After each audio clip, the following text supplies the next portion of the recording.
புதிய நடுவர் மன்றம் தேவையில்லை என்று PR பாண்டியன் தெரிவித்திருக்கிறார். புதிய நடுவர் மன்றம் வேண்டும் என்று எதிர்க்கட்சித் தலைவர் கூறியது ஏற்புடையதல்ல என்று கருத்து தெரிவித்திருக்கிறார்.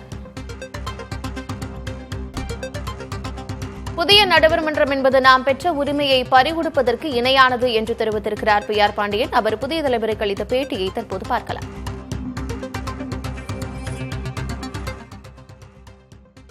இன்றைக்கு சட்டமன்றத்தில் மேகதாட்டு அணைக்கு எதிரான தீர்மானம் நிறைவேற்றப்பட்டிருக்கிறது. அந்த தீர்மானத்தை முன்மொழிந்த பிறகு எதிர்க்கட்சித் தலைவர் மாண்புமிகு உதயநிதி அவர்கள் காவிரி மேகதாட்டு அணை கட்டுவதற்கு ஒரு புதிய நடுவர் மன்றம் அமைக்க வேண்டும் என்று அவர் கூறியதாகவும் அதனை முதலமைச்சர் ஏற்றுக்கொண்டு தீர்மானத்தின் 4வது பத்தியில் இணைக்க வேண்டும், ஏற்கனவே இது குறித்து நடவடிக்கை எடுக்கப்பட்டுள்ளதாக கடிதம் அனுப்பப்பட்டுள்ளதாகவும் உதயநிதி குறிப்பிட்டிருப்பது வன்மையாக கண்டிக்கத்தக்கது. இதனை தீர்மானத்தில் இணைத்திருப்பதும் ஏற்க முடியாது.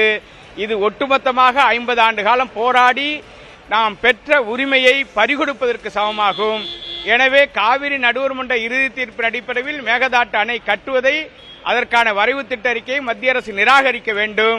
இது குறித்து திராவிட முன்னேற்ற கழகம் தனது கொள்கை நிலையை தெளிவுபடுத்த வேண்டும். தமிழக முதலமைச்சர் இது குறித்து விரிவான அறிக்கை வெளியிட வேண்டும்.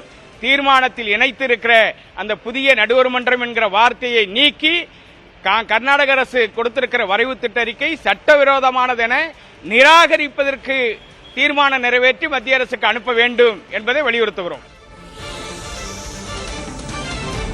புதிய நடுவர் மன்றம் தேவையில்லை என்று PR பாண்டியன் தெரிவித்திருக்கிறார். இந்த விவகாரத்தில் தமிழக முதல்வர் விரிவான அறிக்கை வெளியிட வேண்டும் என்றும் அவர் தெரிவித்திருக்கிறார். மேலும் மேகதாது அணைக்கான கர்நாடகாவின் வரைவு திட்ட அறிக்கையை மத்திய அரசு நிராகரிக்க வேண்டும் என்ற கோரிக்கையினையும் வைத்திருக்கிறார் PR பாண்டியன்.